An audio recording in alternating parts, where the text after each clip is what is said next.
Il n'y a aucun dépistage cohérent aujourd'hui en France puisqu'il y a un manque de moyens pour pouvoir dépister.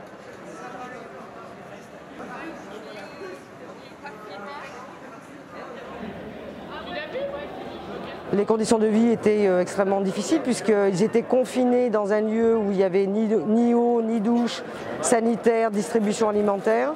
Et c'était particulièrement fermé depuis une semaine par la police pour éviter qu'ils sortent.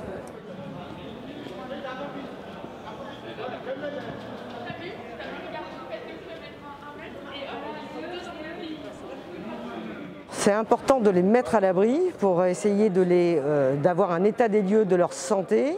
Ce qui est néanmoins pas très apprécié, c'est de les mettre dans un gymnase avec un confinement où il est extrêmement difficile, si l'on parle de coronavirus, de donner les instructions pour que les règles de sécurité, d'hygiène soient respectées. L'idéal, ce serait d'avoir des bâtiments, des hôtels avec des chambres individuelles, voire 2 lits éventuellement, comme ça la sensibilisation auprès de ce public est beaucoup plus facile. Mais il est vrai qu'aujourd'hui, les gymnases, c'est pratiquement la dernière solution avant le camp. Donc c'est absolument pas idéal.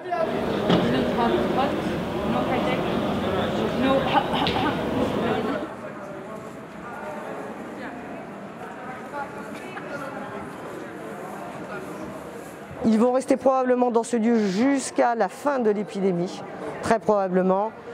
Et après, tout le dispositif classique, c'est-à-dire difficulté d'accéder à une demande d'asile va reprendre. Parce qu'actuellement, les tribunaux sont fermés, tout ce qui est procédure d'asile est en suspens, tout le dispositif juridique s'arrête.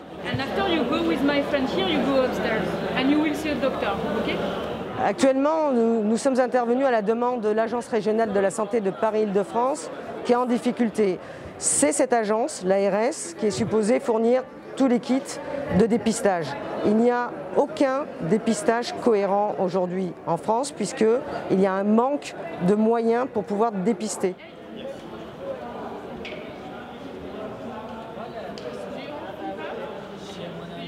En l'occurrence, sur ce site où nous sommes venus, nous avons eu 5 kits.